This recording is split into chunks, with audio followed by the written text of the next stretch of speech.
Buenas tardes, bienvenidos a todos los que nos acompañan esta noche. Es un placer y un gusto tenerlos aquí en casa, descansando ya después de días de nieve Sí.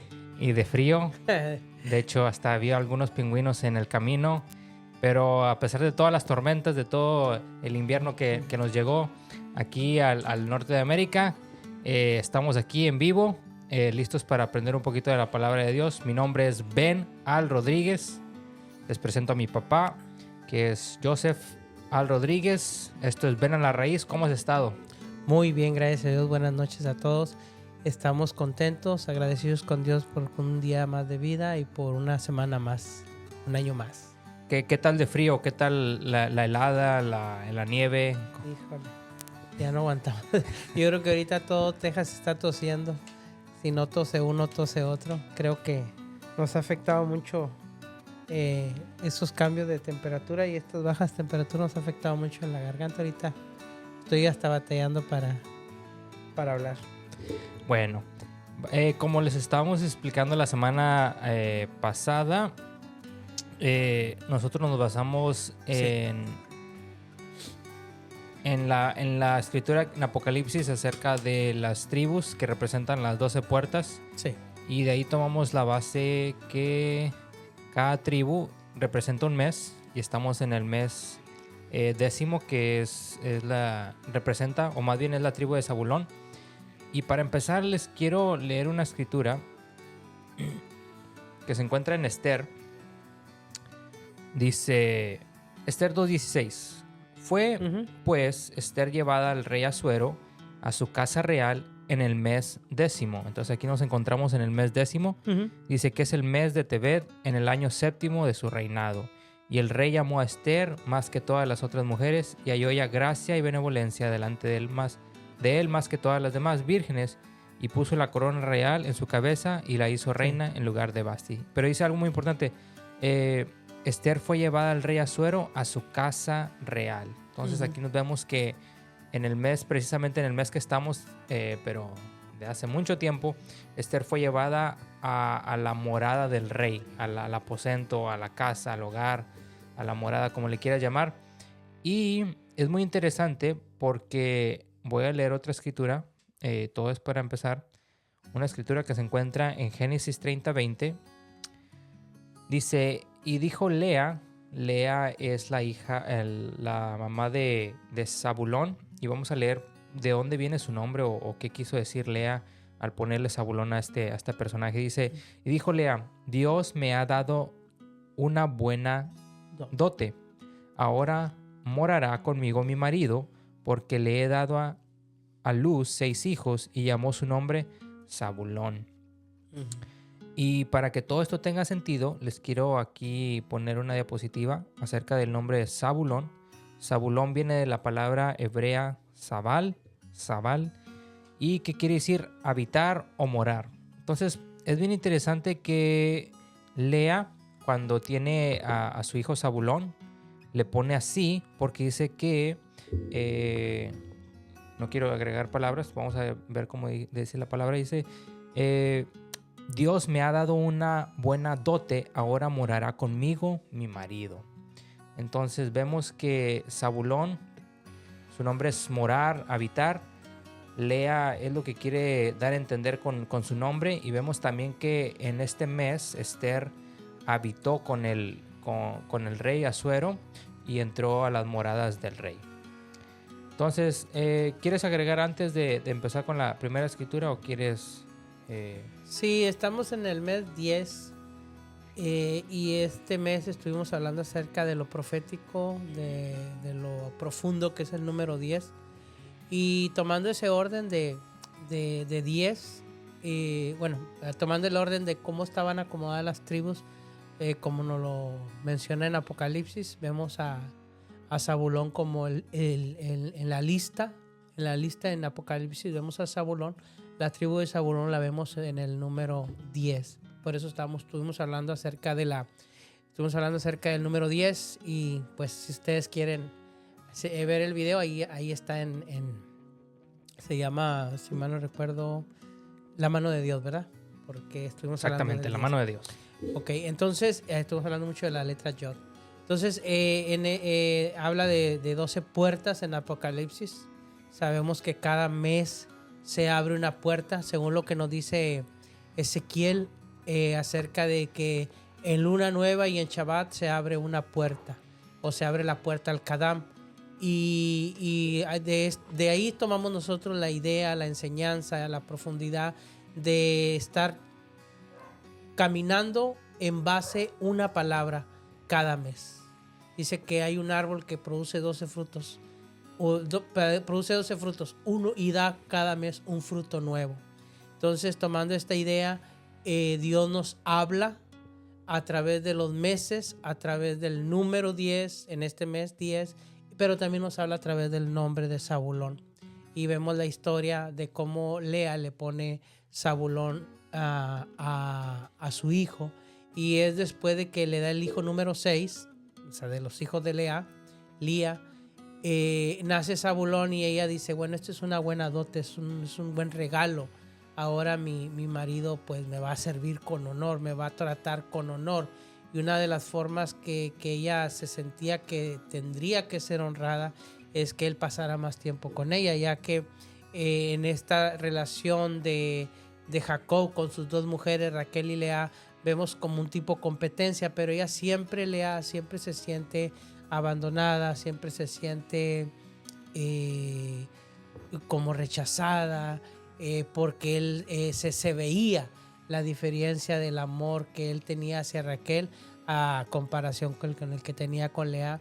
Y cuando él nace, ella cree y dice, mi marido va a habitar más conmigo, va a morar más conmigo, y de ahí tomamos lo que es la enseñanza de la morada. Zabulón nos da una gran enseñanza de morada, y es bien interesante cuando Yeshua HaMashiach desarrolla su ministerio. Nosotros pensaríamos que Jesús su ministerio lo desarrolló pues en Jerusalén, que ahí se puede considerar como la crema innata del judaísmo de ese tiempo, o la crema innata de la Torá, o sea, los más intérpretes, profetas.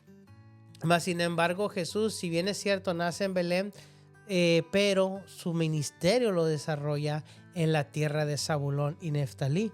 Es Capernaum, es una ciudad marítima, y por ser una ciudad marítima se cumple la promesa que se le fue dada por medio de Jacob a su hijo Zabulón. Pero más adelante hablaremos un poquito más de esto, pero sí nos deja una gran enseñanza que Lea, pensando que su esposo iba a morar más con ella, precisamente en el territorio que pertenece a su hijo, años después, ahí es donde se desarrolla su ministerio, Yeshua HaMashiach, el templo, la morada del Dios viviente. Entonces, vamos a empezar con nuestra primera escritura. Si me la dictas, que yo le busco. Sí, con mucho gusto. Recordemos que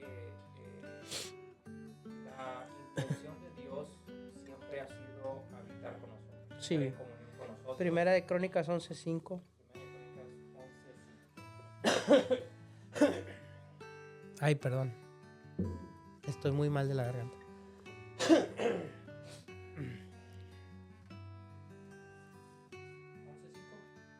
Sí.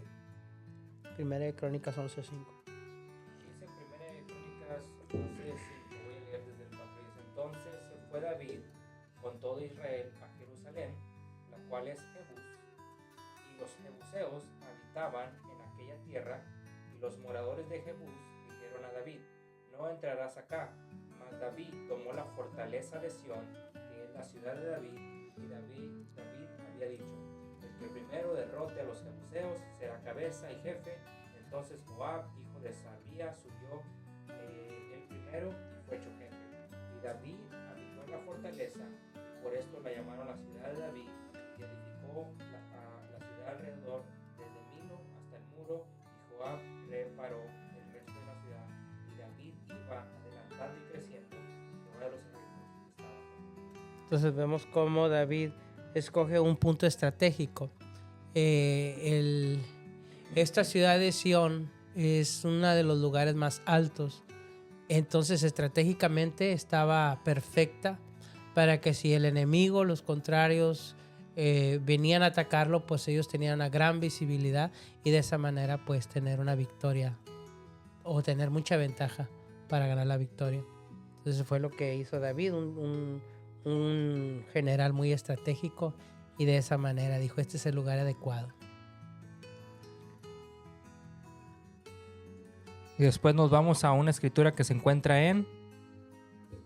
Ahorita que leí la escritura no tenía el micrófono prendido. Ahí disculpen. No, sí, pero ya está bien.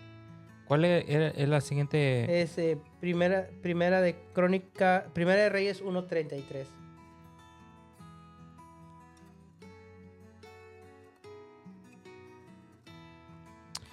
Dice en Primera de Reyes 1:33. Y el rey les dijo: tomad con vosotros los siervos de vuestro señor y montad a Salomón, mi hijo, en mi mula, y llevadlo a Gijón. Es ahí donde era, como te digo, era un punto estratégico. Ahí fue donde fue ungido Salomón. Y él lo tomó como un lugar estratégico. Pero lo interesante es de que Dios nos habla de que Jerusalén es monte de Sión. Y ahí va a bajar la nueva Jerusalén y el monte de Sión. Entonces es interesante cómo estos hombres proféticamente estaban declarando cómo el Mashiach ellos entendieron que ellos eran la sombra del Mashiach, y todo lo que David hacía pues era estratégico. Entonces todo esto nos habla de la presencia de Dios, de habitar en su presencia, y ese es nuestro anhelo, pues siempre ha sido nuestro anhelo, habitar en la presencia de Dios. En Primera de Crónicas 13:13 dice así, Primera de Crónicas 13:13.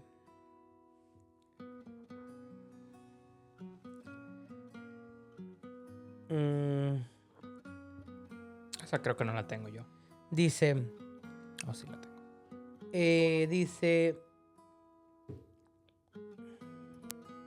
Dice en Primera de Crónicas 13:13. Y no trajo David el arca a su casa en la ciudad de David, sino que la llevó a casa de Obed-edom, geteo, y el arca de Dios estuvo con la familia de Obed-edom en su casa 3 meses, y bendijo Jehová a la casa de Obed-edom y todo lo que tenía. Entonces, a David tenía una buena intención de traer el arca de Dios a Sión, a Gijón. Pero resulta que cuando ellos vienen de camino, vienen con el arca, resulta que el arca aparentemente se va a caer. Y Usa extiende su mano. Y en el momento que extiende su mano, pues él cae muerto porque había tocado la arca de Dios. Sabemos que el arca de Dios no se podía tocar.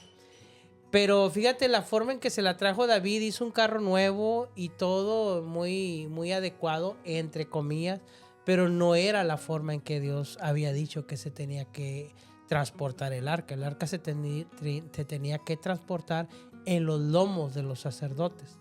Y esto es una enseñanza para nosotros de que Dios va a habitar en nuestros lomos. O sea, nosotros en nuestros lomos llevamos la presencia de Dios. Esa es la importancia de saber quiénes somos en Cristo Jesús. Somos sacerdotes y llevamos la presencia de Dios.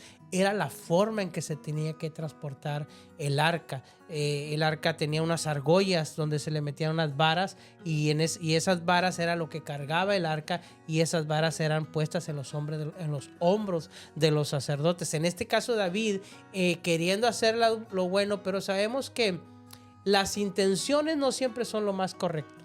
A veces nosotros podemos tener muy buenas intenciones, pero Dios le dijo a Saúl: ¿en qué me complazco yo? ¿En sacrificio o en obediencia? Entonces podemos nosotros tener muchas cosas muy buenas con las mejores intenciones, pero ¿qué dice Dios? Eso es lo importante, eso es lo más importante. ¿Qué dice Dios? ¿Cuál es la dirección de Dios? Puede haber muchas cosas que uno dice, mira, lo voy a hacer de esta manera porque a tal persona le resultó, y al final del día, pues la intención es servir a Dios. Entonces voy a hacer esto. Pero la palabra de Dios nos enseña de que lo primero que tenemos que ser obedientes a lo establecido por el Eterno. Dios tiene un diseño, Dios tiene un orden, y tenemos que respetarlo. Esa es la forma de caminar, respetando el orden de Dios. La forma en que Dios nos habla y nos dirige, esa es la forma en que tenemos que caminar. No es de sentimientos ni de intenciones buenas, sino es de obediencia a la palabra de Dios, a lo que está escrito en su palabra. Entonces aquí vemos a David reconociendo cómo se había equivocado, entonces le dio tanto miedo que no llevó a cabo el plan que tenía, y su plan B fue decir, bueno, que se vaya allá con Obed-Edom y pues allá que se las arregle como pueda, porque pues si a uno aquí nomás por quererla tocar lo mató, pues no sé qué mortandad vaya a desatar todo esto. Entonces, pero vemos cómo después la casa de Obed-Edom por 3 meses estuvo ahí y fue bendecido Obed-Edom. Es decir, tratar con la presencia de Dios no es una cosa fácil, pero sí es algo a lo que le tenemos que pedir al Señor la dirección, cómo tratar con su presencia. Su presencia no es algo que podemos nosotros manipular a nuestro antojo. Es algo que tenemos que pedirle al Señor, Señor, ¿cómo puedo tratar con tu presencia? Porque yo siento que está tu presencia, ¿qué debo de hacer? A Moisés se le dijo, quita el calzado de tus pies. A Josué también se le dijo, quita el calzado de tus pies. Entonces es importante tener reverencia ante la presencia de Dios.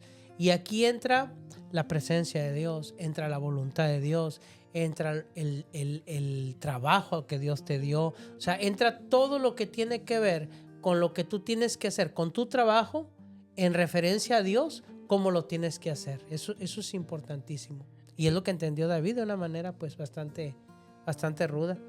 Y aquí entra lo que ya hemos mencionado en este canal, que la presencia de Dios o la misma, sí, la presencia de Dios, cuando no estamos en pacto, cuando no estamos en santidad, esa presencia de Dios nos puede hasta matar, es letal. Sí, claro. Lo vemos en este caso y cuando Dios nos da las leyes es para protegernos. Reconocemos que en la palabra de Dios la intención de Dios siempre fue habitar con nosotros. Uh-huh. Exacto. Cuando Adán y Eva pecan, ellos se convierten impuros y por lo tanto ellos no podían estar en la presencia de Dios. No porque Dios sea malo, sino más bien Dios era tan bueno que Él reconocía que en esa condición que estaba Adán y Eva, ellos iban a morir si seguían en la presencia de Dios. Y por eso vemos también que cuando habla Jehová con Moisés y le da todas estas prescripciones o todos esos mandamientos, órdenes acerca de cómo manejar la presencia de Dios, pues es tan detalladamente. No es porque Dios sea un Dios malo, sino es un Dios tan amoroso que nos cuida y sabe que nuestra condición estamos Uh-huh. en una condición de error, estamos en una claro. condición mala, que si tenemos contacto con esa presencia, caemos muertos. Y lo vemos en este caso, cuando ellos cargaban la arca de la alianza, vemos que cuando Usa toca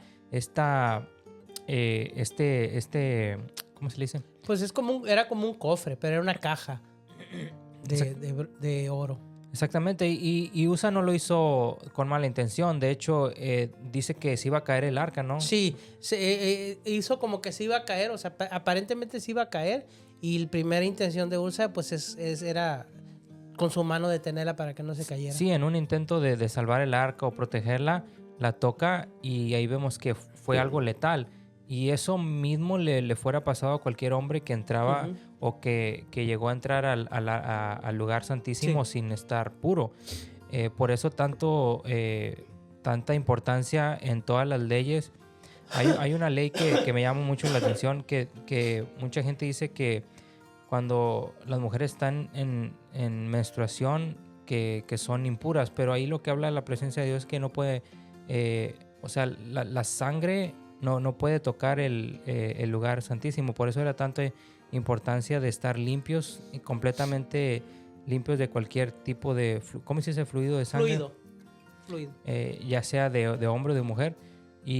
Pero todo eso era para proteger al ser humano de que cuando estamos ante la presencia de Dios siempre hay que estar no solamente con nuestro interior puro, sino también nuestro exterior, nuestra apariencia. Claro. Pero como tú dices, esto nos habla a nosotros que también hay cosas que a los ojos humanos nos parecen buenas de cómo proteger la presencia de Dios, pero vemos que su fin no está basado en la palabra, no está basado en los mandamientos de Dios y por lo tanto es malo. David, cuando hace este carro para transportar el arca de la alianza, vemos que ante los ojos de David era algo bueno, pero Dios no lo miró de esa manera, y eso nos habla a nosotros que hay muchas veces que queremos en nuestras fuerzas copiar o traer instrumentos o ideas del mundo que a nuestros ojos parecen buenas, pero la palabra de Dios no nos enseña estas cosas. Y esto es una pequeña enseñanza para todos nosotros, que siempre hay que ir a lo que la palabra de Dios nos dice de cómo cuidar esa presencia de nuestro Dios. Sí, también en Primera de Crónicas 16:1 dice así: así trajeron el arca de Dios y la pusieron en medio de la tienda que David había levantado para ella, y ofrecieron holocausto y sacrificios de paz delante de Dios. Entonces aquí vemos que no menciona acerca de estar dividida el arca, como más bien estar dividida en la tienda como lo estaba cuando la levantó Moshe.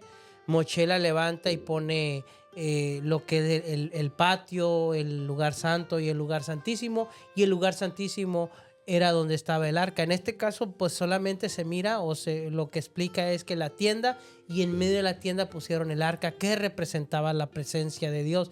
La presencia de Dios. Entonces, dentro del arca tenía 3 utensilios bien importantes. Uno era la vara de Aarón que reverdeció. Recordemos que cuando se peleó por la autoridad, decían, bueno, ¿qué acaso solo Dios habla a través de Moshe? Y entonces ahí fue donde todos tomaron una vara, y la única vara que reverdeció pues era la de Aarón. Eso representaba la autoridad que Dios le había dado a Aarón. Entonces en el arca del pacto estaba la autoridad, representando la autoridad. Estaba también el maná. Era una porción de maná también lo que estaba dentro del arca de la alianza. El maná pues obviamente representa el sustento del Padre. Entonces aquí vemos la autoridad del Padre, vemos el sustento del Padre, pero también estaban las 10 palabras o el decálogo, de lo que le hablábamos también la semana pasada. Entonces estos 3 elementos estaban dentro del arca. Estaba el maná, la vara de Aarón que reverdeció, y estaban las 10 palabras o el decálogo o las 10 palabras escritas por el dedo de Dios, que eran los 10 mandamientos, o conocemos como los 10 mandamientos.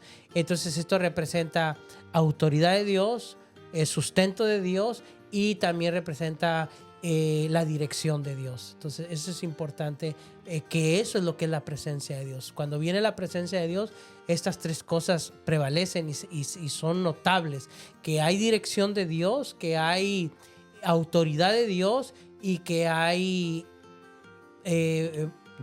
dirección, pero el maná representa el sustento de Dios, lo que nos sustenta, la palabra de Dios. Muy bien.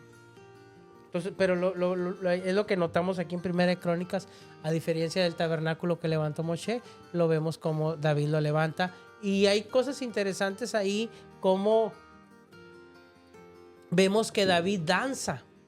Y hay algo que a mí me llama bastante la atención, porque vemos cómo David primero se equivoca cómo transportar el arca.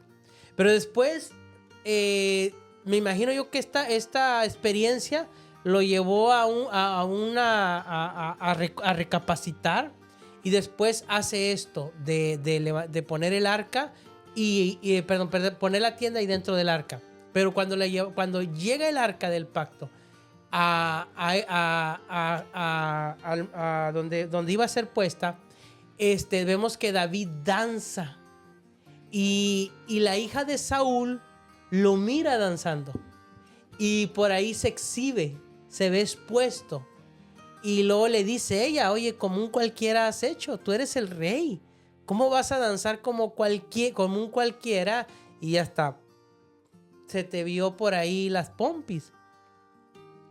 Pero dice un dato bien interesante, que Abigail, no se llamaba Abigail, se llamaba Milca, creo que se llamaba Milca. Ella era estéril. Pero entonces, de ahí en adelante, nunca más tuvo hijos. Se secó su vientre. Y yo me pregunto, ¿qué pasaría si esta mujer hubiera apoyado a su esposo? En el sentido de que también se hubiese gozado cuando la presencia de Dios cuando llegó la presencia de Dios. Yo me imagino que ella hubiera sido el conducto y la mujer que hubiera tenido el hijo de David que iba a ser rey. Mas, sin embargo, muchas veces nosotros, ya sea los hombres o las mujeres, porque en los dos casos se da, a veces nosotros no estamos en la misma sintonía de nuestro cónyuge y en vez de ayudarlo y ser de beneficio, le somos contrapeso. Y hay veces que Dios nos quita una gran bendición. Imagínate Milca ser madre de uno de los hijos de David, el rey, como por ejemplo Salomón, como lo fue Betsabé. Yo creo que hubiese sido algo muy bonito para ella, mas sin embargo no fue así, por cuanto ella no tuvo esa revelación de la importancia de que había llegado a la presencia de Dios. Y recordemos que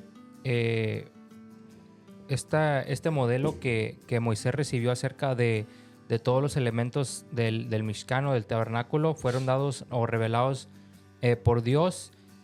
Y si seguimos la trayectoria de la historia, vemos que esta arca de la alianza que representaba la presencia de Dios fue tomada por los filisteos. Uh-huh. Y aquí vemos en el libro de Crónicas donde el rey David, cuando dice la palabra de Dios que David tenía un corazón conforme al corazón de Dios, todos siempre condenamos a David, decimos que David pues vio a esa mujer bañándose, uh-huh. pero cuando dice la palabra que tenía el corazón, o sea, tenía un corazón bueno, yo me lleva a Mateo 5 cuando el Señor Yeshua dice que bienaventurados los pobres de espíritu, porque ellos recibirán el reino, porque sabemos que cuando nosotros reconocemos esa pobreza que tenemos en nuestro espíritu, esa incapacidad de ganarnos la presencia de Dios, sí, es lo que le alegra al Señor. Sí. Siempre vemos los elementos que se encuentran en el tabernáculo, nos hablan de la justicia de Dios, y la justicia de Dios es saber que nosotros no podemos. Exacto, esa es la justicia de Dios. La justicia es saber que nosotros no podemos, pero Dios hizo algo justo, que uh-huh, al saber que nosotros no podíamos, Él hizo que nosotros pudiéramos, que nosotros fuéramos aceptados. Y por eso todos estos elementos, para Él demostrar, o más bien para Él hacernos aceptos a nosotros, hizo todos estos elementos que tienen un gran significado. Pero David entendió este concepto acerca de la justificación, acerca de que David era una persona que no tenía esa capacidad de ser una persona buena, pero a él reconocer que él era pobre en espíritu, que él era incapaz de ser una buena persona, sabía que había alguien que lo podía redimir, sí, había alguien que sí realmente podía justificarlo. Y por eso David, en esa valentía, en esa, pues sí, en ese anhelo de tener la presencia de Dios una vez más, de mostrarle hasta el pueblo toda esta revelación que él tenía, pues la retoma de los filisteos, y es cuando comienza a reconstruir ¿cómo se dice? Modelo del tabernáculo. Sí. Sí. Dice en 1 Samuel 4 en el 17: y el mensajero respondió diciendo: Israel huyó delante de los filisteos, y también fue hecha gran mortandad en el pueblo, y también tus 2 hijos Ofnis y Fines fueron muertos, y el arca de Dios ha sido tomada. Y aconteció que cuando él hizo mención del arca de Dios, Elí cayó hacia atrás de la silla al lado de la puerta y se desnucó y murió, porque era hombre viejo y pesado. Y habiendo juzgado a Israel 40 años, y su nuera la mujer de Fines, que estaba encinta cercana al alumbramiento, oyendo el rumor que el arca de Dios había sido tomada, y muerto su suegro y su marido, se inclinó y dio a luz, porque le sobrevinieron sus dolores de repente. Y al tiempo que moría, le decían las que estaban junto a ella: no tengas temor, porque has dado a luz un hijo. Mas ella no respondió ni se dio por entendida, y llamó al niño Icabod, diciendo: traspasada es la gloria de Israel. Entonces vemos por haber sido tomada el arca de Dios y por la muerte de su suegro y de su marido. Dijo pues, traspasada es la gloria de Israel porque ha sido tomada el arca de Dios. Y Icabod había sido traspasada. Era lo más importante el arca. ¿Por qué? Porque eso representaba el pacto de Dios con su pueblo Israel. Eso representaba que la gloria de Dios estaba con ellos. Eso representaba que estaba su protección, su dirección, su provisión. Mas sin embargo, en el momento que el arca fue llevada y tomada por los filisteos, ella pudo ver lo que se le sobrevenía a Israel. Entonces vemos aquí la importancia de tener la presencia de Dios. Hay una de las cosas que más le debemos de pedir al Señor es su presencia con nosotros. Y si bien es cierto, ellos, su presencia, pues estaba el arca, donde ellos sabían que estaba la presencia de Dios. Pero nosotros no tenemos un arca física, nosotros tenemos el pacto en su sangre y eso nos garantiza la presencia de Dios. Es el Espíritu Santo, es la presencia de Dios que está dentro de nosotros. Imagínate, no es algo que está simplemente en un lugar, es algo que está en cada ser humano que ha aceptado a Jesús como su único y suficiente Salvador. Ahí está la presencia del Espíritu Santo. La presencia del Espíritu Santo. El Espíritu Santo está dentro de nosotros. Eso es la importancia que ellos le daban a la presencia al decir Icabod ha sido. Eso es lo que nosotros le tenemos que tomar valor a sentir la presencia de Dios todo el tiempo. Y aquí vemos que cuando el arca de la alianza fue tomada del pueblo de Dios, fue por eso mismo que mencionas, que ellos no le dieron importancia a estos elementos, a la misma presencia de Dios. Y algo que me gusta mucho y se me hace muy profético, de hecho es muy profético, dice en Éxodo 25:8, ahí le está dando la revelación Jehová a Moisés acerca de este tabernáculo, pero en el versículo 8 dice, y harán un santuario para mí y habitaré en medio de ellos. Aquí Dios está diciendo que habitará en medio de nosotros. Así es. Profetizando que un día Él iba a habitar y no en un templo hecho por manos, sino en un cuerpo que nosotros lo conocemos como Yeshua, y Él habitaría entre nosotros. Y por eso vemos que cada elemento, cada color que usan para hacer este tabernáculo, cada material que usan, el oro, la plata, el cobre, cada animal, porque dice que había pieles de animales, todo tiene un significado profético, porque sabemos que nuestro Dios le gusta revelarse a nosotros a través de los elementos visuales que podemos ver, que podemos tactar. O sea, él le gusta enseñar o revelarse a nosotros a través de enseñanzas didácticas donde nosotros podamos entender a través de una enseñanza pequeña una gran magnitud o una gran enseñanza acerca de todo su plan de redención que tenía para nosotros. Pero bien interesante que dice que él habitaría. O sea que Jehová le estaba revelando a Moisés que él quería habitar con su pueblo y de esta manera él iba a venir aquí a la tierra. Ese verbo se iba a mostrar, pero una vez más estaba profetizando que un día Yeshua iba a venir a la tierra. En 1 Crónicas 15 vemos cómo David tiene un deseo. Dice en 1 Crónicas 15:1, hizo David también casas para sí en la ciudad de David, o sea, en Sión, y arregló un lugar para el arca de Dios y levantó una tienda. Entonces dijo David, el arca de Dios no debe ser llevada sino por los levitas, o sea, reconociendo que había actuado mal, porque a ellos ha elegido Jehová para que lleven el arca de Jehová y les sirvan perpetuamente. Vemos que aquí vemos el sacerdocio levítico teniendo esa responsabilidad. Ahora, nosotros sabemos que el sacerdocio levítico termina con el acto de aquel sacerdote que rasga sus vestidos, no me recuerdo su nombre, rasgó sus vestidos y pierde su lugar como sumo sacerdote. Creo que era Caifás. Rasga sus vestidos y ahí, en ese momento, entra otro sacerdocio, que es ahora el sacerdocio según el orden de Melquisedec. Y Jesucristo es el sumo sacerdote. Y allí en adelante ya no hubo otro sumo sacerdote más que Yeshua. Él es el único sumo sacerdote, porque vemos que los sumos sacerdotes eran cambiados. Pero en este caso Jesús es sumo sacerdote para siempre y nosotros somos sacerdotes, somos Cohen. Él es el Cohen Gadol y nosotros somos Cohen.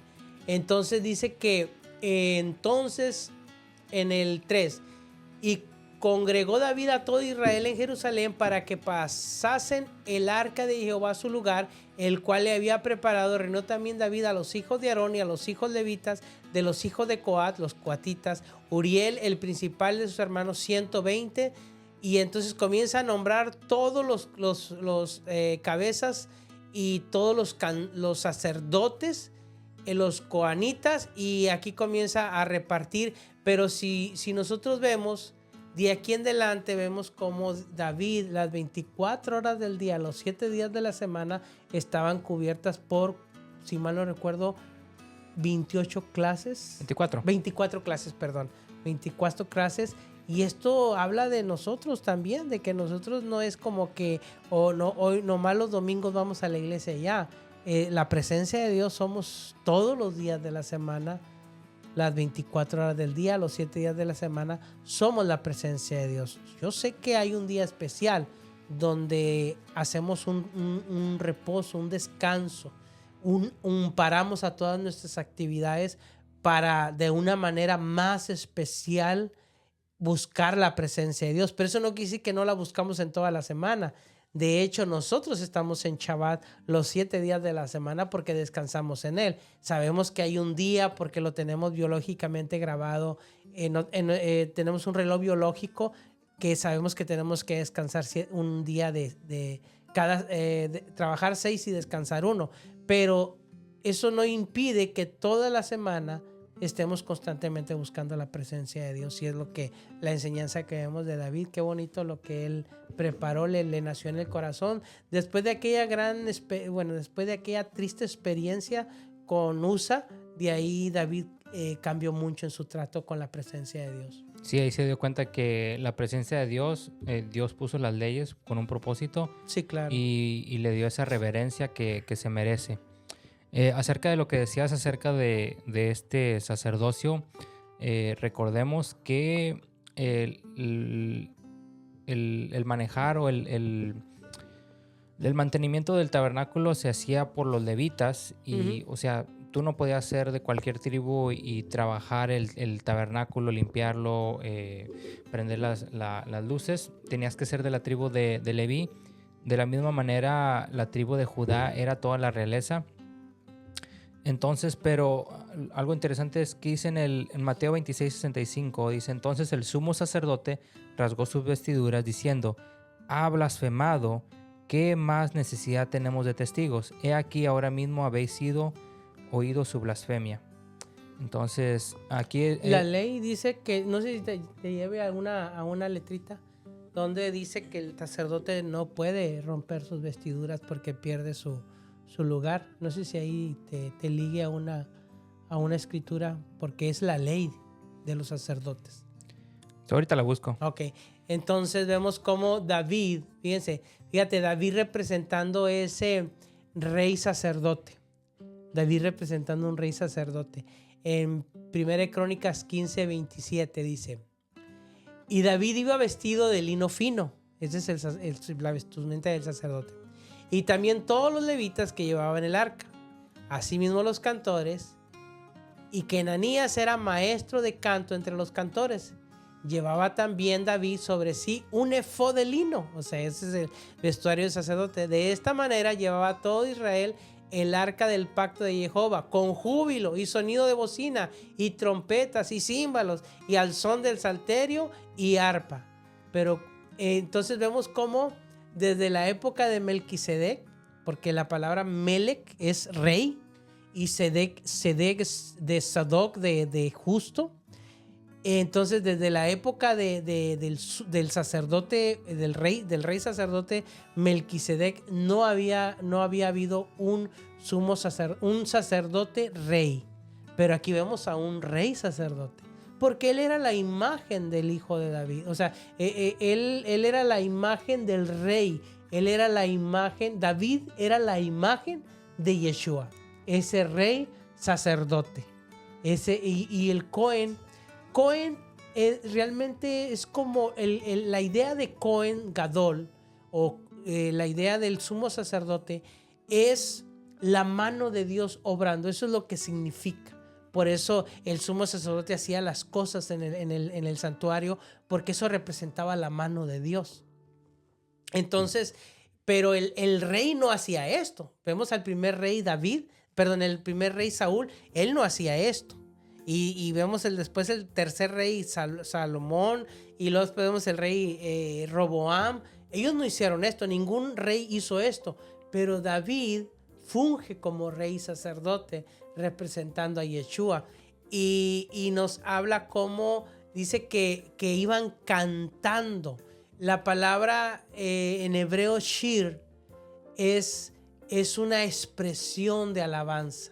Se puede expresar cantando o danzando, porque shir es una expresión de alabanza, es un canto de alabanza, una expresión de alabanza, algo que tú haces. Es como María cuando danzaba con el pandero, como así de la misma manera David iba danzando. Es expresar gloria a Dios. Eso es tan hermoso acerca del cántico nuevo, o Shir Hadash, que habla que cantaban solo los 144,000 y nadie más los podía cantar. Porque tú puedes hablar mucho de la Biblia, pero si tú no crees en la Biblia, todo dice que tu voz es como un címbalo que retiñe, prácticamente es como un sonido muy desagradable. Una persona que era atea siempre iba y escuchaba a un predicador en la esquina, y esa persona era ateo, él no creía en Dios, y en una ocasión hasta iba corriendo para alcanzar a escuchar al predicador, y cuando alguien lo conoce que es ateo le dice: oye, ¿por qué tú corres a ver a oír a ese predicador si tú ni crees en Dios? Y dice: no, yo no creo en Dios, pero él sí cree en Dios. Entonces, ¿qué es lo que quería decir? Es que lo que él quería escuchar era la pasión con la que estaba predicando. Entonces, a veces nosotros no podemos hablar de la salvación de Dios si no la hemos creído. Para poder expresar la salvación de Dios y cantar el nuevo cántico, tenemos que realmente entender la salvación de Dios. Por eso, lo que decías ahorita es tan interesante acerca de que Dios lo llama justo. Y nuestro concepto de justo es darle a cada quien lo que le corresponde. Esa es justicia en nuestra mentalidad. Y sí es cierto, en nuestra mentalidad, en nuestras reglas y en nuestra lógica humana, justicia es darle a cada quien lo que le corresponde. Pero la justicia de Dios es diferente. Porque la justicia de Dios es entender por quién nosotros somos justos. Y esto fue lo que entendió David. Por quién él era justo. ¿Qué era lo que a él lo hacía justo? No es lo que él había hecho, porque él no había fornicado. Muchos acusan de David de haber fornicado. No, realmente no había fornicado, porque en un momento que la mujer, cuando el marido se iba a la guerra, la mujer automáticamente, legalmente era una viuda, porque era muy probable que el esposo no viniera, y ella tenía todo el derecho de ser libre en el momento que su esposo iba a la guerra. Y aparte había leyes especiales para los reyes. Ellos podían tomar la mujer que ellos quisieran. Entonces vemos que no es el caso de fornicación, es el caso de haber menospreciado la vida humana. Ese fue realmente el pecado que cometió David. No haber dado el valor a la vida de Urías eteo. Por eso Dios lo reprende. Y por eso el profeta Natán viene y le dice esa anécdota o esa parábola o esa ilustración del hombre que amaba a su ovejita y que su vecino que tenía muchas prefirió matarla a ella. Entonces ese caso ahí, cuando Natán le dice ¿qué debemos de hacer con este hombre? Y David rápidamente se le dice, ese hombre debe de morir. ¿Por qué? Porque el pecado no era adulterio. El pecado era no haber valorado la vida de un hombre que estaba dando su vida por el pueblo de Israel. De hecho, no era ni israelita, era Urías Eteo. O sea, no era ni israelita, pero había tomado la decisión de pelear por Israel. Entonces, esto lo desacredita, a nuestros ojos, lo desacredita para ser un hombre justo. Pero que lo acredita para ser un hombre justo, Sadoc, delante de Dios, el entender quién es el que nos justifica. El entender cuál es la magnitud de la obra que fue hecha en la cruz del Calvario. Esa es la verdadera justicia.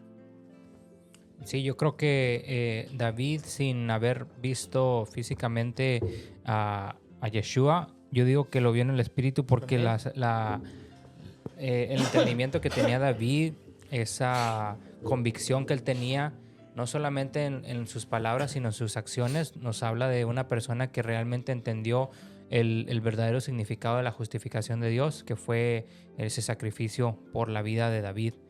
Y lo vemos a través de toda su vida, todas las cosas que él hizo para agradar a Dios, pues nos hablan de este entendimiento que David tenía, que ahora muchos, incluso aunque tengamos la Biblia, muchos no alcanzamos a comprender la justificación de Dios. Y para mí es bien importante entender esto del tabernáculo, porque si no entendemos eso del tabernáculo, no entendemos el sacrificio de nuestro amado Yeshua. Por ejemplo, acerca de Yom HaKippurim, el día de la expiación, no podemos entender esa parte si no entendemos el tabernáculo. Por eso es importante hablar de esto, del tabernáculo, para poder entender un poquito más acerca de la justificación, de la presencia de Dios. Y ¿con qué nos vamos? Dice en Hebreos 7:11: si pues la perfección fuera por el sacerdocio levítico, porque bajo el como que se prendió el aire, está muy frío. Estoy sintiendo mucho frío. Vamos a ver es la nieve que está afuera. Sí, vamos a ver en Hebreos. Ahí se me perdió. Hebreos 7:11. Hebreos 7:11 dice así: si pues la perfección fuera por el sacerdocio levítico, porque bajo él recibió el pueblo la ley, ¿qué necesidad habría aún de que levantase otro sacerdote según el orden de Melquisedec y que no fuese llamado según el orden de Aarón? Porque cambiado el sacerdocio, necesario es que haya también cambio de ley.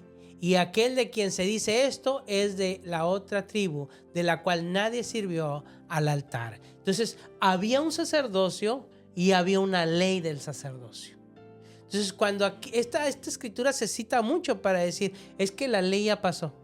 Bueno, entonces, si la ley ya pasó, entonces puedo aborrecer a mi amigo, a mi enemigo, entonces puedo matar. Entonces, no es que nosotros digamos, miren, para empezar, los 10 mandamientos no los podemos guardar. El primero, vámonos con el primero. ¿Cuál es el primero? La primera declaración es: yo soy Jehová tu Dios.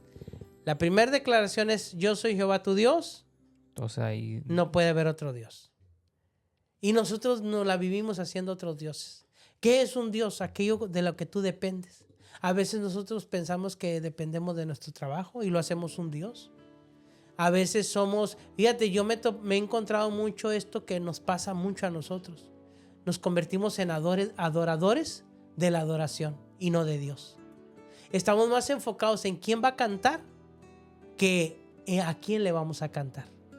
O si va a cantar tal persona o canta muy bonito y estamos bien tocados. Pero realmente me pongo a pensar, ¿estamos tocados por a quién le estamos cantando o por quién está cantando? y a veces nos convertimos en adoradores de la adoración. Y pensamos que lo más importante es cantar y nos olvidamos que lo más importante es la presencia de Dios. Y que la presencia de Dios tiene que ver con disciplina, dirección, tiene que ver con palabra de Dios, maná, tiene que ver con instrucción de Dios, su reglamento, su ley. Entonces, para empezar, el primer mandamiento no lo guardamos. El segundo. No tendrás dioses ajenos. Entonces, y cuando se le dice a Jesús, ¿cuáles son los mandamientos más importantes? Jesús dice, amarás a Jehová tu Dios con todo tu corazón. No lo hacemos. No lo hacemos. O sea, tenemos que ser honestos. No amamos a Dios con todo nuestro corazón. Porque a veces queremos más nuestra carne. Ahí está la Biblia, pero a veces en vez de agarrar la Biblia, abrimos nuestros celulares en las redes sociales. ¿Eso es amar a Dios? Eso no es amar a Dios. David decía, yo me deleito en la ley de Dios. Eso es amar a Dios. Entonces, nosotros ni el primer mandamiento lo guardamos. Tenemos que pedirle perdón a Dios siempre, porque no los podemos guardar los mandamientos. Amar a tu prójimo como a ti mismo. ¿Realmente lo amas?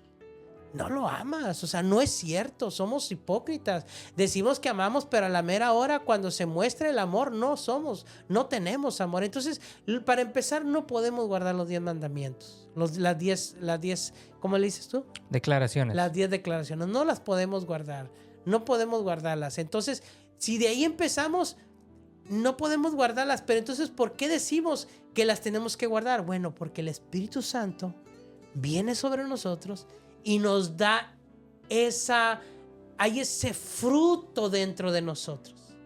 Es decir, no guardamos la ley para ser salvos. Porque somos salvos, la naturaleza nueva es hacer los mandamientos de Dios. Fluyen dentro de nosotros, pero por la dirección y el poder del Espíritu Santo que está dentro de nosotros, no por nuestra carne. No somos nosotros. Aún en eso tenemos que darle la honra y la gloria a Dios, porque de nosotros mismos no podemos hacer nada. No podemos decir, es que yo amo mucho a Dios. No, tú no lo amas. Dios te ha dado ese amor y gloria sea a Dios que te da ese amor para amarlo primero que a nada. Es que yo amo mucho a mi prójimo. No lo amas. Tu carne siempre está pensando en ti. Tú dale gracias a Dios que Dios pone este sentimiento de amar, pero es Dios, es el Espíritu Santo. Entonces, cuando dice aquí que tenía que haber un cambio de ley, no está hablando de los mandamientos de que eran para todo el pueblo, está hablando de la ley, de la instrucción para los sacerdotes fue cambiada. La instrucción dada para los sacerdotes fue cambiada. Es decir, la ley del sacerdocio decía que solamente de la tribu de Leví podían ser sacerdotes. Pero la nueva ley dice que este sacerdote es de la tribu de Judá.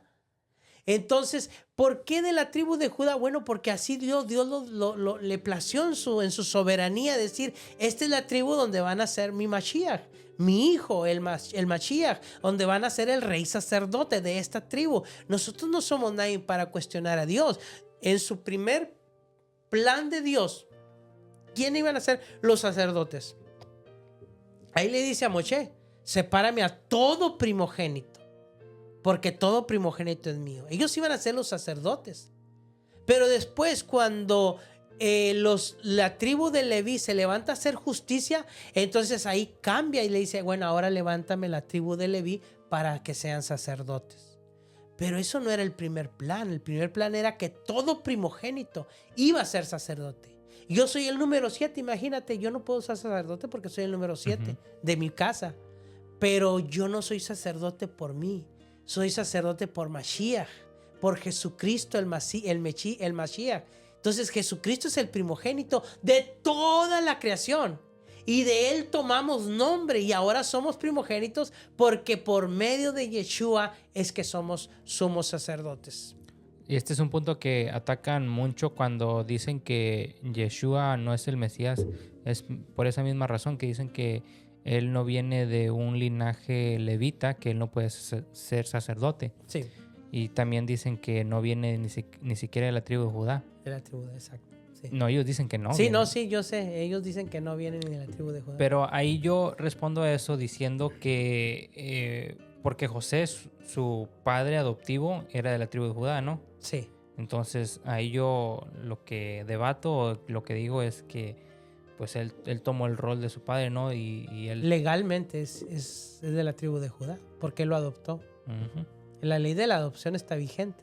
Pero incluso si todo eso no fuera cierto, el escritor a los Hebreos responde que es un sacerdocio conforme al sacerdocio de Melquisedec. Sí, claro, ahí es lo que está diciendo. Dice, porque cambiado el sacerdocio necesario es que haya también cambio de ley. Y aquel de quien dice esto es de otra tribu, de la cual nadie sirvió al altar, porque al manifiesto es que nuestro Señor vino de la tribu de Judá, de la cual nada habló Moshe tocante al sacerdocio. Y esto es aún más manifiesto si a semejanza de Melquisedec se levanta un sacerdocio distinto, no constituido conforme a la ley del mandamiento acerca de la ascendencia, sino según el poder de una vida indestructible, pues da testimonio de él. Tú eres sacerdote para siempre, según el orden de Melquisedec. Está citando el Salmo 110:4. Sí, y este personaje Melquisedec se encuentra en la historia de Abraham, cuando Abraham le da el diezmo de el motín de una guerra o algo así. Sí, fue en contra de Kedorlaomer, su primo, el primo de Abraham. Abraham, esto realmente era una pelea entre familia. Ambos eran descendientes de Sem. El tercer hijo uno de los tres hijos de Noé. Entonces, Kedorlaomer se entiende por lo que dice el Salmo que fue la primera guerra mundial. Uh-huh. Esa fue la primera guerra mundial, porque la civilización que estaba en ese tiempo pelearon entre ellos. Kedorlaomer se quería hacer con el poder de todo. El Salmo dice que Dios se reirá de ellos, y ellos dijeron que desliguémonos, quitemos toda atadura, como diciendo, vamos a desligarnos de ese Dios que predica Abraham, ese Dios de los profetas, vamos a desligarnos de ese Dios. Entonces realmente lo que ellos quisieron hacer, Kedorlaomer, cuando se llevó secuestrado al sobrino de Abraham, Lot, lo que realmente ellos quisieron hacer es completamente desligarse del linaje al que ellos pertenecían. Por eso cuando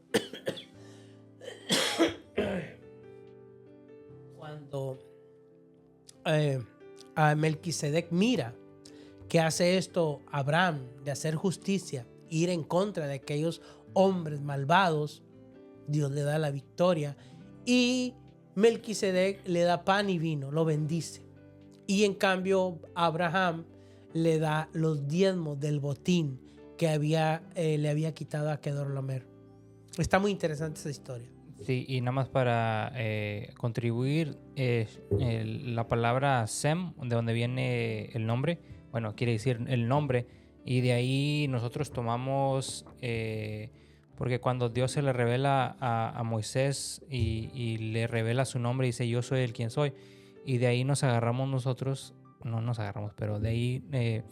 es el argumento que... No, yo nada más iba a decir que es muy, muy significativo el nombre de Sem, porque ahí somos descendientes nosotros.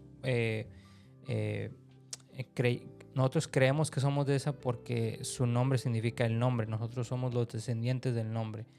Sí, de hecho cuando el tercer hijo de Adán, que se llamaba Set, él cuando Dios lo pone en lugar de Abel, quien había matado a Caín, dice que su descendencia comenzó a invocar el nombre de Dios, la palabra Shem. El nombre de Dios, comenzó a invocar el nombre de Dios. Pero la palabra Shem también tiene que ver con carácter. Es decir, ellos comenzaron a expresar el carácter de Dios, de la descendencia de Set, de donde viene Noé y de donde viene Shem. Entonces ese es el linaje. Cuando vemos a Melquisedec, de un hombre rey sacerdote, pero vemos que Dios siempre tiene un rey sacerdote. El primer rey sacerdote fue Adán. que gobernaba en lugar de Dios a través de su mano. Y así vamos viendo cómo siempre hay un rey sacerdote hasta que Dios pone ya sacerdotes levíticos. Hemos llegado al final de nuestro programa. Siempre recordando que en este mes 10 recordamos el habitar con el rey. Recordando que la presencia de Dios representa, o más bien el arca de la alianza representa la presencia de Dios, que ahora ya no nos basamos en algo físico, sino que sabiendo que esa presencia de Dios mora en nosotros, en nuestros corazones, sí. Y siempre tener esa disposición, ese carácter que tuvo David, de siempre tener la presencia de Dios, de siempre darle esa reverencia.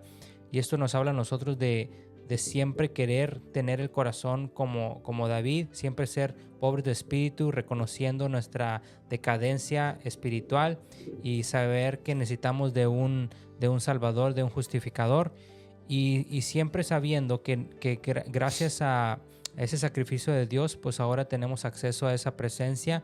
Y la presencia de Dios no es tanto porque ahora en las iglesias se habla que la presencia de Dios se basa en sentimientos que sentimos o sensaciones que sentimos, experiencias que sentimos cuando ponemos un canto bonito, y que sí es verdad que cuando ponemos música nos llegan a nuestros sentimientos, y pues a veces nos hace llorar, a veces nos hace, pues sí, sentir cosas bonitas, pero la presencia de Dios va más allá. Yo creo que la presencia de Dios, como tú dijiste, se basa en la autoridad que tenemos cuando oramos por las personas. Esos mandamientos nos cambian nuestro ADN y nos hacen hacer cosas que naturalmente no hacemos. Como tú dijiste, el amar a nuestro prójimo no se nos da naturalmente. Es a través de la presencia de Dios, a través de sus mandamientos, que nuestro comportamiento, nuestra naturaleza comienza a cambiar y ya tomamos una naturaleza del reino. Y ahí es realmente cuando nosotros mostramos la presencia de Dios. Mostramos la presencia de Dios a través de nuestras actitudes, a través de que nosotros tratamos a nuestros prójimos de una buena manera. Ahí es cuando nosotros realmente estamos manifestando la presencia de Dios. Es más que solamente un canto o sentir algo bonito. Es realmente con nuestras actitudes, con nuestras acciones, representar el reino de Dios. Últimos comentarios. Sí, Zabulón, es bien interesante las condiciones en las que él crece. Él, me imagino yo como niño, viendo cómo es rechazada a su mamá, pues él nace o crece. Todos los hijos, cuando nacen en una familia donde hay ausencia del padre, pues siempre los hijos nacen con esa como inseguridad, ese rechazo, y a veces uno no entiende a las personas porque hacen ciertas cosas, pero muchas veces es producto de un sentimiento de rechazo. Pero Zabulón, al final del día, Zabulón expresa que logró superar esta etapa de sentirse rechazado por su padre y ver cómo su papá le regala una túnica de colores a su hermano, a su medio hermano, y pues ellos nada. Entonces logra superarlo, porque vemos a un hombre después decidido. Lo vemos cuando Dios llama a las tribus a pelear. Ellos son los hombres que más aportaron soldados. Vemos cómo aquellas declaraciones, inclusive en los pocos momentos donde su padre pudo escuchar la voz de su padre diciéndole: tú morarás en las costas y tú serás bendecido. Él se tomó de esa palabra, de tal manera que llegamos a la época de Yeshua, y vemos que la tribu de Zabulón es la tribu más importante en lo económico para la región de Israel. Entonces lo pudo superar ese abandono del padre y sentir esa identidad, pero es algo que está en nuestra genética. Y hablando de Zabulón, es una de las 10 tribus que perdieron su identidad y fueron esparcidos. Y al estar en las costas, yo siempre me he cuestionado esto. Zabulón era bueno para manejar naves. Esa tribu era muy buena para manejar naves. Y era muy atento a lo que Isaacar hablaba. Si Isaacar decía algo, ellos eran negociantes. Pero si Isaacar hablaba algo, lo tenían como profeta y como una tribu sabia, y ellos tomaban decisiones en base a lo que Isaacar hablara, que era entendido en los tiempos. Entonces, Zabulón, al estar en las costas y manejar muy bien el comercio, yo siempre he pensado que llegaron a América. Es que nosotros, muchos de nosotros tenemos descendencia de Zabulón, porque lo vemos. Zabulón, mira, una de las características de Zabulón es que cuando salen de Egipto, es la tribu que tiene más varones, de entre 21 en adelante, hombres de guerra. Y siempre mantuvo ¿cómo se puede decir? Como esos números, mantuvo esos números en su población. Lo vemos llegando después de 40 años a la tierra prometida y con el mismo nivel de hombres jóvenes. Y es interesante porque nosotros así somos. Si tú vas a México, por ejemplo, es uno de los países a donde yo pienso que llegó la tribu de Zabulón. Si tú ves, el promedio de edad de México es entre 21 y 30 años. O sea, por ejemplo, yo que tengo 50 años, en México me sería muy difícil encontrar trabajo, porque hay abundante mano de obra. De hecho, Estados Unidos, hay abundante mano de obra de hombres entre 21 y 30 años que han emigrado a Estados Unidos, y te los encuentras construyendo carreteras, te los encuentras construyendo edificios, te los encuentras atendiendo los hoteles, o sea, es el brazo fuerte. Siempre lo fue así. Entonces, yo siempre estoy analizando características de las poblaciones. Y en este caso, cuando yo analizo todas las características de Zabulón, me identifica mucho o me habla mucho del pueblo latino. Las costas, dice, las costas. Dios habla de las costas y nosotros somos producto de esa peregrinación de la tribu de Zabulón. Y algo bien tremendo es de que cuando Jesús nace, estaba escrito que iba a nacer en Belén, de Judea. Pero él no se desarrolla su ministerio en Jerusalén. Va en Shabbat, va en las fiestas, pero su ministerio lo desarrolla en Capernaum, ciudad marítima, donde era la región de Zabulón y Neftalí. Entonces, al ser así, donde entraba mucha gente de otros países a cargar mercancía, porque era una ciudad marítima y ciudad de comercio, Zabulón, el territorio de Zabulón, venía mucha gente de otras partes. De tal manera que han excavado las sinagogas, porque uno se imagina que la iglesia cristiana pues tenía templos, pero no, solamente había un templo que fue destruido 70 años después de nuestra era, 70 años después de nuestra era. Pero la iglesia cristiana tenía sinagogas. ¿Qué es sinagoga? Sinagoga es una palabra griega que quiere decir casa de oración o casa de estudio. Eso es lo que quiere decir. Y ahí es donde la iglesia se alimentaba, convivía en las sinagogas. Pero las sinagogas eran muy variables. Había sinagogas muy pequeñas dependiendo de la población. Pero han descubierto que la sinagoga más grande se encontró en esta región de Capernaum, donde Jesús desarrolló su ministerio. Y al ser así, mucha gente que no eran israelitas venían por motivos de comercio, compra y venta, pero una vez estando ahí, llegando el viernes por la noche, o bueno, más bien el sexto día por la noche, empezando el día séptimo más bien, porque esto de los nombres de la semana, pues esto es para nosotros. Pero llegando el sexto día para ellos, no tenían otra cosa que hacer. Entonces, ¿qué es lo único que hacen en esa región en el Shabbat? Pues ir a la sinagoga. Entonces, siendo así que había mucha gente que emigraba, la sinagoga más grande que se ha encontrado se encuentra en Capernaum, donde Yeshua era conocido. Entonces, Jesús tuvo contacto con gente de todas las naciones, precisamente en las sinagogas de Capernaum, donde él desarrolló su ministerio, que es la región de Zabulón y la región de Neftalí, Isaacar, perdón. Entonces, aquí vemos nosotros cómo ya era el plan de Dios, que este evangelio fuera dado a conocer. Y como nosotros como tribu de Zabulón tenemos que entender que la presencia de Dios es lo más importante para nosotros. Amar su presencia, que su presencia sea lo más importante. Pueden movernos muchas cosas, pero si la presencia de Dios no va con nosotros, no tiene sentido que hagamos nada.